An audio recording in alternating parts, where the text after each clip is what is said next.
So we've got to the end of de Quincey's quotes on about Whitehead, and then we're on to the direct things that the direct quotes of Whitehead in the book.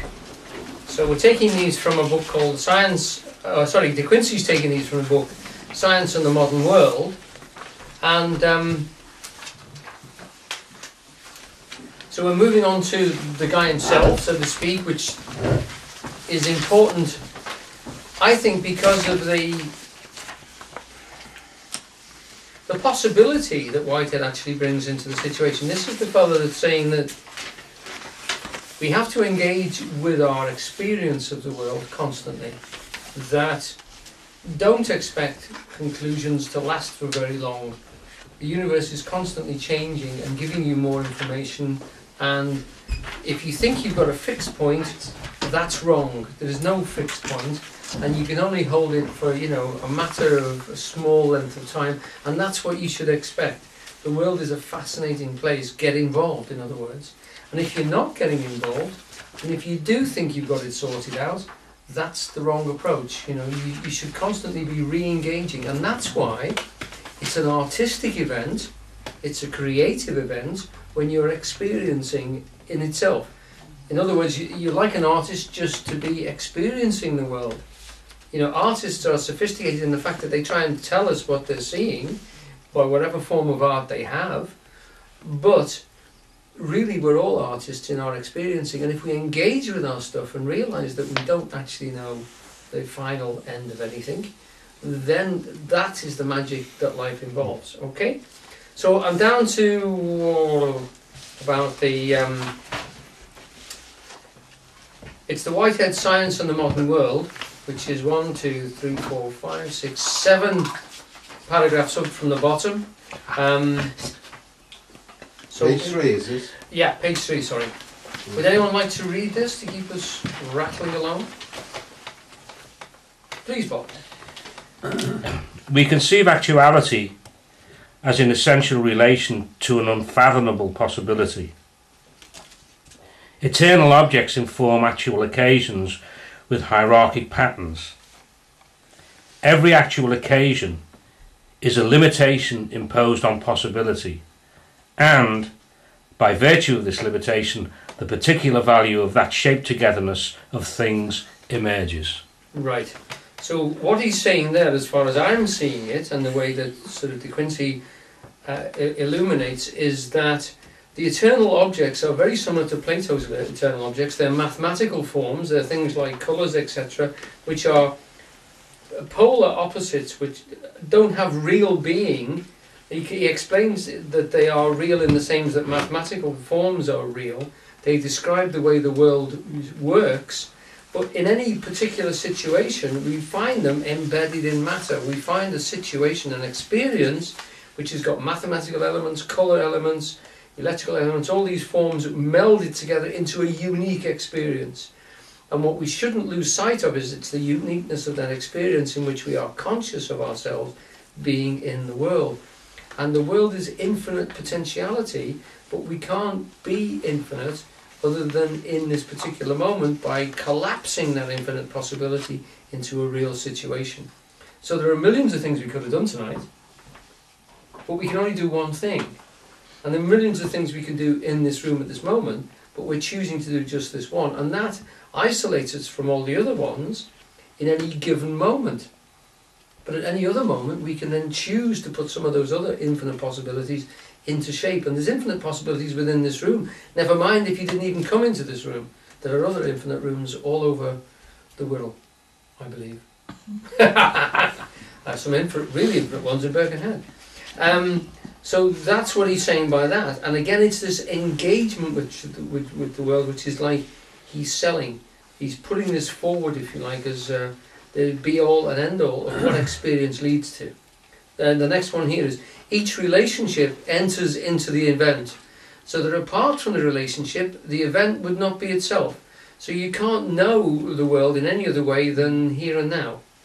And the way you know it is limited by this here and now, at this particular time, but that's your engagement. It's changing anyway. The next here and now is different because other influences have immediately come in. And we're holding on, and we're anticipating in this sort of extended moment. These relationships are felt or prehended. The only way for a set of internal relationships to endure from one moment to the next is for the interiority to be experiential. Okay?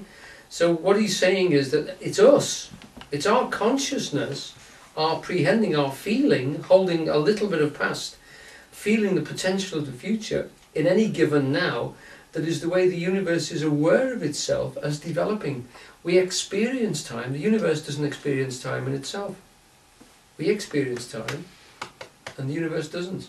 The universe is constantly changing. You know, and what de Quincey takes from that is the universe is a story, and we're all telling ourselves our own individual story as individual storytellers, and that's what consciousness is. It's a storyteller. It's drawing from the past and creating a future out of the elements which it's selecting. It's not a complete story. It's selecting all the time and retelling. And any story you tell yourself now will be different to the one you tell yourself tomorrow night, etc. You are a storytelling being. That's what consciousness is. That's why you're creative. That's why you're an artist. Even if you never take up a pen or draw anything, you're already influencing and interpreting the world. Right, and the last one, I'm sorry to be as if I'm rushing, but I wanted to get to this end of this because, as someone just pointed out, that they wondered where it was leading to. Our bodily experience is primary an experience of the dependence of presentational immediacy. In other words, our sensory perceptions, our five sense data, upon causal efficacy, feeling. Now, I put that in just to show you the way Whitehead writes, and to show you that you do have to translate it back into everyday English.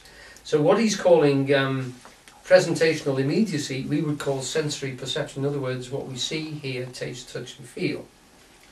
And upon causal efficacy, feeling, the basic feeling of the universe. So what he's saying in that is that our bodily experience, we feel initially as being, and then we focus our perception to bring it up into some sort of clarity, some formal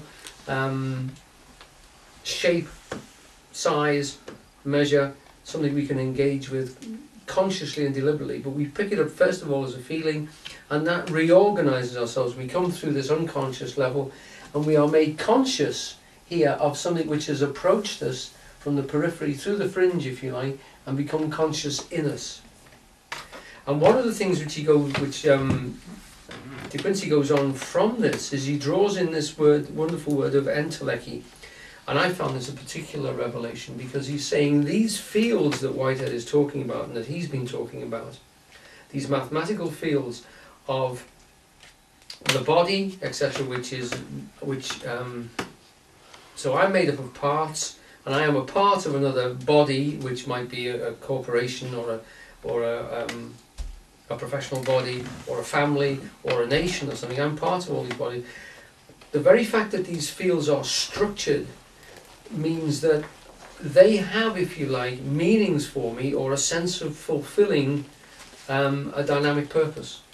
And De Quincey is suggesting that this is the same thing as the ancients would have meant by a soul, that you feel into yourself and you feel that there is a potential, there is a field, if you like, which is structured, a shape of space for you to occupy, and it draws you into relationships with other people, other parts, to express that being in the world. And he's saying, this is De Quincey here, saying that entelechy, that literally tells the perfection, having a perfection inside yourself, is what the ancients would have described as a soul. And you feel into that to help guide you into the situations which the world involves you in taking up. And the thing that he would say that the ancients considered was the fact that you didn't express yourself because you took a long time in getting that thing established instead. So you can feel into it, if you like, and it is possible perhaps to get there faster. And there are two things which are which I wanted to actually sort of come back to.